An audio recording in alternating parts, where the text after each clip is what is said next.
Professor سعید صاحب، حضرت کے جو خطبات ہیں اور ارشادات ہیں، اس میں آپ نے کچھ ارشادات فرمائے ہیں مخالفین کے لشکر کے کچھ معروف لوگوں سے، جیسے حر کے ساتھ آپ کی بات چیت رہی یا عمرو بن سعد کے ساتھ، آپ ارشاد فرمائیں۔ سیدنا امام عالی مقام کو پہچاننے کے لیے یہ بے حد ضروری ہے کہ ہم اس بات کو ایک لمحہ کے لیے آنکھوں سے اوجھل نہ ہونے دیں کہ یہ خون حیدری ہے، اور جب دنیا میں تشریف لائے ہیں تو سب سے پہلے اللہ کے محبوب علیہ السلام نے اپنا لعاب دہن ان کے منہ میں ڈالا۔ سبحان اللہ، سبحان اللہ۔ ان کی شخصیت اور توحید و رسالت کا پیغام کانوں میں پھونکا۔ جس انداز سے نشو و نما پائی ہے، اللہ کے نبی نے کندھوں پر سوار کر کے جمعے کا خطبہ روک کر دنیا کو توجہ دلائی کہ یہ جو انسان جس کے بارے میں سن لو کہ حسین منی و انا من حسین، اللہ پیغمبر رحمت صلی اللہ علیہ وسلم نے جس انسان کو اتنی عظمتوں پر اپنی زبان اقدس سے بٹھایا ہو، اور ان کے سامنے رسول رحمت صلی اللہ علیہ وسلم کے حکمرانی کے یہ اصول موجود ہوں کہ سید القوم خادمہم، پھر اس کے ساتھ یہ کہ اے لوگو، جب تک تمہارا حاکم تمہیں اللہ اور اس کے رسول کی اطاعت کا حکم دے، خواہ وہ حبشی نکٹا کیوں نہ ہو، اس کی اطاعت تم پر لازم ہے۔ اور اسی بات کو صدیق اکبر رضی اللہ عنہ نے آگے بڑھایا کہ اے لوگو، اگر میں اللہ رسول کی اطاعت کروں تو میری بات مانو، ورنہ تم پر میری بات ماننا لازم نہیں ہے۔ یہ بھی فرمایا نا کہ اگر خالق کی نافرمانی پر مجبور کرے تو کسی مخلوق کی اطاعت لازم نہیں۔ لا طاعت لمخلوق فی معصیت الخالق۔ پھر یہ کہ آپ جس انداز سے حکمت و دانش سے بھری ہوئی باتیں کرتے ہیں، وہ کسی نے کیا خوبصورت کہا کہ تا مرد سخن نہفت باشد عیب ہنرش نہفت باشد۔ آپ علیہ السلام نے، سیدنا امام عالی مقام نے کربلا کے پورے سفر میں قیامت تک آنے والی امت کو یہ آئینہ دکھایا ہے کہ اگر دنیا میں امن چاہتے ہو، اخوت کی سربراہی چاہتے ہو، باہمی ہمدردی کے اور ایثار اور اخلاص کے مناظر دیکھنا چاہتے ہو،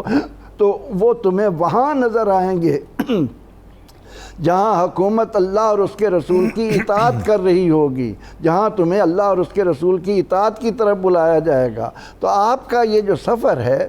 اس میں آپ نے انہی خطوط کو امت کے سامنے رکھا، اور جب حر نے آپ کو روکا، آپ نے حر کے مقابل کھڑے ہو کر اس وقت یزید کی شخصیت کا پورا نقشہ قیامت تک کے لیے دنیا کے سامنے کھینچ دیا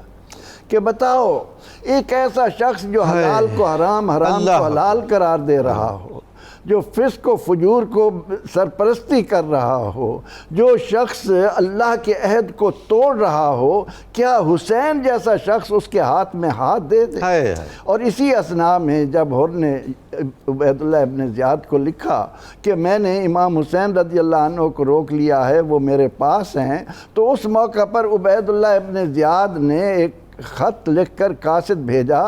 اور اس قاصد نے آ کر آپ کو خط دیا۔ اس خط میں اس بدبخت نے یہ لکھا کہ حسین، آپ کو معلوم ہونا چاہیے یزید نے میری ڈیوٹی لگائی ہے کہ میں نہ تو چین سے سوؤں، نہ پیٹ بھر کر کھانا کھاؤں، جب تک تمہیں قتل نہ کر دوں یا یزید کی بیعت پر آمادہ نہ کر لوں۔ یہ تھا وہ بنیاد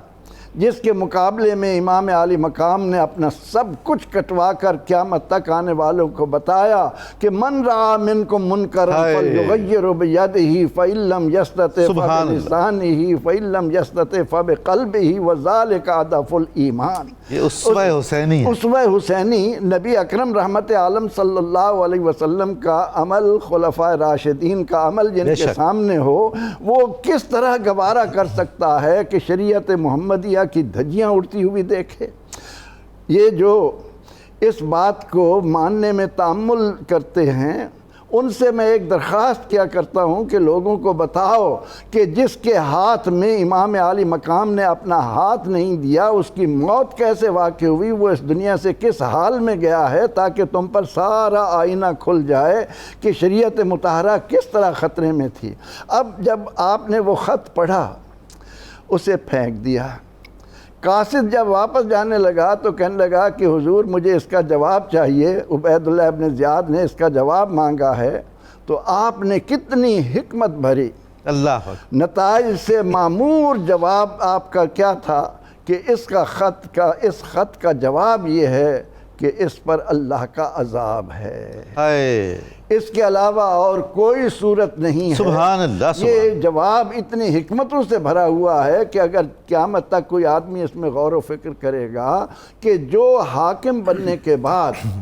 اپنے آپ کو ان خطوط پر نہیں لاتا جو سید القوم خادمہم کا مظہر ہو، جو اللہ اور اس کے رسول کی اطاعت پر مشتمل ہو، وہ اس کائنات میں مخلوق کے لیے بھی عذاب ہے اور آخرت میں بھی وہ عذاب الہی سے دوچار ہوگا۔ یہی وہ نکتے تھے جن کو امام عالی مقام کھولتے ہوئے کربلا تک پہنچے، اور وہاں آ کر جس طرح ابھی ذکر ہو رہا تھا وَتَرَكْنَا عَلَيْهِ فِي الْآخِرِينَ، اللہ آپ نے اس قربانی کو وَلَنَبْلُوَنَّكُمْ کو انتہا پر پہنچا کر اپنے آپ کو جنت کے جوانوں کا سردار ہونے کا حقدار ٹھہرایا۔ کیا بات ہے۔